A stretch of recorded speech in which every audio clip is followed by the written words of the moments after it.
समर्थ सामर्थ्य श्री समर्थ रामदास स्वामी लिखित मनाचे श्लोक यावर आधारित अर्थ मॅनेजमेंट व्ह्यू आणि शिवाजी महाराजांच्या जीवनातील संदर्भ. जय जय रघुवीर समर्थ. विठोनी शिरी वाहिला देवराणा, तया अंतरी ध्यास रे त्यासी नेणा. निवाला स्वये तापसी चंद्रमौळी, जीवा सोडवी राम हा अंतकाळी. जय जय रघुवीर समर्थ. विठ्ठल अवतारात विष्णूंनी देवराणा म्हणजे देवाधिदेव महादेव शंकरांना शिरी धारण केले आहे. शंकर शक्तीची देवता, त्यांना स्थायी भाव आहे, तर विष्णू चंचलतेचे प्रतीक. युगे 28 विटेवरी उभा असे वर्णन विठ्ठलाचे, पण त्यांच्यात स्थिरता राहण्यासाठी शिवास मस्तकी धारण केले आहे. तर चंद्रमौळी म्हणजे शंकर विष्णूंचे स्मरण करतात जेव्हा त्यांनी विषप्राशन केले. ते हृदयस्थ विष्णूंनी गळ्यातच थांबवून ठेवले.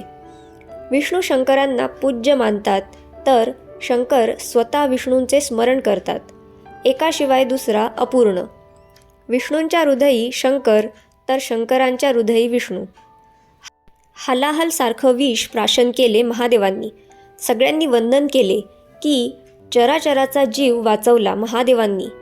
महादेवांना त्या हलाहल विषाचा दाह त्रास सहन होत नव्हता, तेव्हा त्यांना मी का मदत करू, मला थोडीच मोठेपणा मिळणार आहे, जमणार नव्हतं तर कशाला करावा मोठेपणा, मी मदत केल्यावर माझं नाव होणार नाही तर शंकरांनाच महादेव म्हणणार, उलट मी मदत नाही केली तर माझा मान वाढेल. अशा प्रकारचा विचार विष्णूंनी केला नाही आणि विठ्ठलासाठी शंकरांनीही केला नाही. बरं, ह्या दोघांनी एकमेकांना मदत केली, त्याचा कुठेही गाजावाजा नाही. माळा तेव्हाच सुंदर दिसतात जेव्हा त्यातला धागा स्वतःचं अस्तित्व दाखवण्यात नाही तर लपवण्यात समाधानी असतो. आपला मोठेपणा सिद्ध करायला दुसऱ्याच्या जीवावर उठलेल्या लोकांनी एकदा तरी पुराणातल्या कथा अभ्यासाव्यात. मोठेपणा हा दुसऱ्याला अडचणीत असता नामानिराळा राहून मदत केल्यावर जास्त मिळतो. दुसऱ्याचे पाय खेचण्याने आपण पुढे जात नसतो. दुसऱ्याला पुढे जाण्यात मदत करताना आपसुकच आपण पुढे आलेलोच असतो. निवाला स्वये तापसी चंद्रमौळी, जीवा सोडवी राम हा अंतकाळी. याचा अजून एक अर्थ, शंकर महादेव जेव्हा तांडव करत होते, अतिशय संतापले होते, ते निवाले म्हणजे शांत झाले. कोणामुळे, तर विष्णूंमुळे. शंकर महादेवांचा जीव देवी सतीच्या मृत्यूमुळे व्यथित झाला होता. त्यांना त्या बंधनातून मोकळे केले. कोणी, तर रामाने. म्हणजे कर्म करणे या भावनेकडे मन वळवले. आपले कर्म काय आहे ह्याची जाणीव झाली की रागातून मोहमायेतून बाहेर पडता येते. Management view. एकमेका सहाय्य करू अवघे धरू सुपंथ. एकमेकांच्या साथीने जास्त प्रगती करता येते.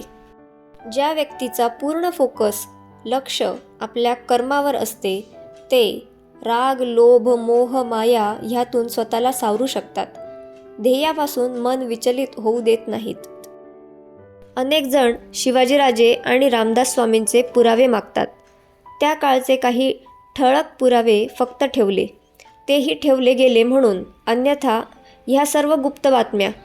प्रसिद्धीसाठी रामदास स्वामींनी राजांना मदत केली नव्हती.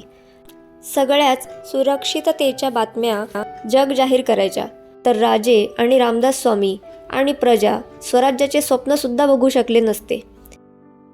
रामदास स्वामींना ते कधी भेटले, कधी मदत घेतली, अशा बातम्या जर गुप्त ठेवल्या गेल्या नसत्या तर कोणताच हेतू साध्य झाला नसता. स्वराज्याचा हेतू साध्य झाला असल्याने रामदास स्वामींनी मदत नाही केली म्हणणाऱ्यांनी जोर केला तरी त्यात रामदास स्वामींना काही फरक पडत नाही. कारण इतिहासात नाव करण्यासाठी मदत केली असती तर पुरावे जपून ठेवले गेले असते. पुरावे जपण्यासाठीच सगळे लक्ष केंद्रित केले गेले असते. रागावर नियंत्रण किती असावे हे राजांकडूनच शिकावे. आपली कुलदैवत पायदळी तुडवत खान येतो आहे तर किती संताप होणार, पण ध्येयापासून विचलित त्यांनी स्वतःला होऊ दिले नाही. जो मुलूक स्वतंत्र करण्यासाठी जीवाचे रान करत आहात, त्याची जहागिरी मिळणार होती, पण कुठल्याही लोभाला ना राजे भुलले, ना मावळे, ना प्रजेतील एकही नागरिक. सगळ्यांच्या अंतरी ध्यास एकच, आपला राजा शिवाजी आणि त्यांचे स्वप्न स्वराज्य. जय जय रघुवीर समर्थ. चरितं शिवराज्यस्य विजयश्री विराजितं वीराद्भुतरसं पुण्यं रामायणमिवापरम्.